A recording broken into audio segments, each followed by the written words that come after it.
Should you summon for Luocha in Honkai Star Rail? So today we're going to talk about that and see whether or not it'll be a good idea for you to pull for Luocha. So first we're going to start with his banner, because on his banner we are going to have the new 4-star Yukong, and then we're going to have Pella and Xingqiu.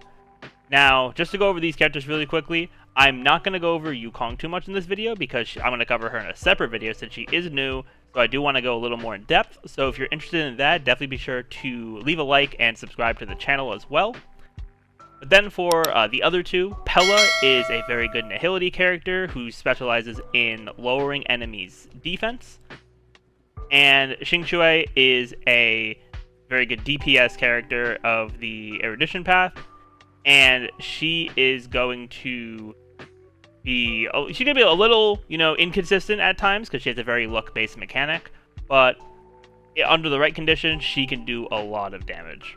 Alright, but now we're going to get into what Luocha does, because Luocha is going to have some really good stuff here, especially if, for one, you don't have Bailu, so you only have one healer right now, and then for two, if you want someone who's going to have a lot more healing than the current two healers in the game, because just from reading what Luocha does, and how his skills work and everything like that, he is going to be providing a lot of healing.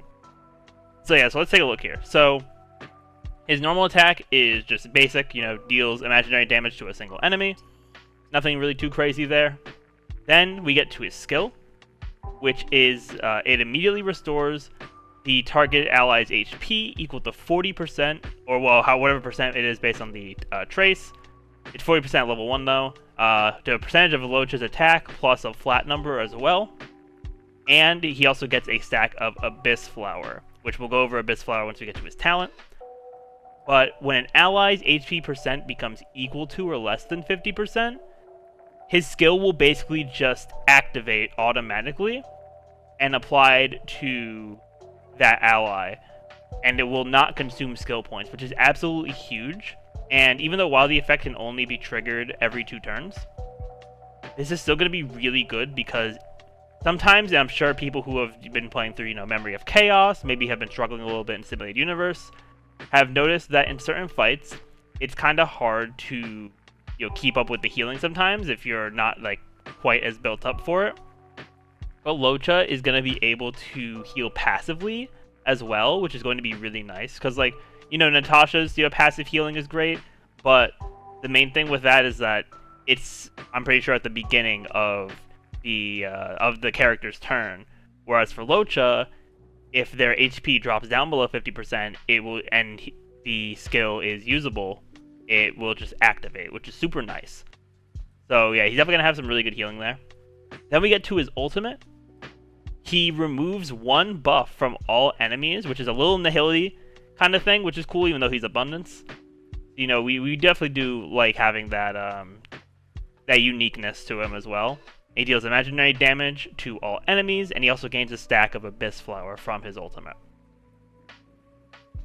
Then we're going to move on to his talent here, which is going to talk about more about the Abyss Flower. So when the Abyss Flower reaches 2 stacks, Luocha consumes all the stacks of the Abyss Flower to deploy a field against the enemies. So whenever the enemies in that field are attacked by an ally, the ally is going to restore HP equal to a percentage of Luocha's attack plus a flat bonus, and the field's effect lasts for 2 turns, but also if Luocha is knocked down, the field will just go away. Now this is also huge because it's another source of healing from Luocha's kit. So, because while the other 2 healers in the game, because, since Luocha is going to be our 3rd healer, I'm going to draw comparisons between him and then Natasha and Bailu. His healing is a lot more prominent than the other 2. Don't get me wrong, Natasha and Bailu are great. I think they both do their job very well. But Luocha's healing is going to be on a whole different level. It's kind of that, limited 5-star kind of luck. Or not luck, but limited 5-star power creep, because he is just going to be able to be healing from a bunch of different things, some of it even being passive, actually a lot of it being passive, because you have his skill that can just passively activate every 2 turns without using skill points. And then also the Field of the Abyss Flower, which is going to be really nice as well. Because at that point, like, even if you're like low on skill points but you have the field up, you can just do basic attacks with your characters, and you know, it doesn't matter what kind of attack you do with them. Just attacking the enemy while the field is up is going to restore their HP. So Luocha is definitely going to provide a lot of survivability as well for the team, and I'm interested to see, you know, how Luocha ends up looking when using him. I'm definitely going to play the trial run as well when he comes out, because I'm not going to be pulling for him myself. So I'll see from that, and then plus if I have any friends that pull for Luocha, I'll see how that goes as well. Alright, but then lastly, we have Luocha's technique. So after using his technique, he immediately heals an ally with the lowest current HP percentage equal to 50% of Luocha's max HP. So this is the only healing that isn't scaling off his attack, which I think is a little weird, honestly, but it's not the worst thing ever. So, because, you know, he probably will have like a decent amount of HP, so, and healing by half of his HP should be fine. But yeah, having that kind of healing is also going to be really good. Because, you know, sometimes, you know, if you're going into a fight, in, like, let's say, for example, Memory of Chaos, you are, like, you get through the first fight in the phase you're in, and, you know, one of your characters is, like, really low on HP, and you're going to have to go into the next fight, and some of these enemies are kind of fast, and you might not be able to get a chance to heal, and you might end up, you know, getting hit and losing that character just straight up, because you weren't able to heal in time. But because Luocha's technique has healing attached to it, you're going to be able to heal that character up even before you go into battle, so you can be more prepared for that fight, which I think is going to be really powerful. Because the only, like, thing that's kind of similar to this is Bailu's technique, which is where she applies her invigoration status, which isn't a direct heal, but once the enemy deals damage to the invigorated characters, they'll get some HP back. Whereas this, it's just a straight up heal, which is really nice, I think, to be honest. Then, looking at his traces, his 3 major traces, which are also, you know, important to look at. His first one is that his skill removes 1 debuff from the target ally, which is really nice, giving him cleanse as well, which is also a great plus, making Bailu the only abundance character to not have cleanse in her kit. Then, second one, Sanctified. After using the ultimate, Luocha additionally regenerates 10 energy, which is actually really good, because he's going to be able to just keep getting his ult, and each time he ults, he'll get a stack of Abyss Flower, so you can keep that field up. And also just removing buffs from the enemies as well with that, so that's going to be really good.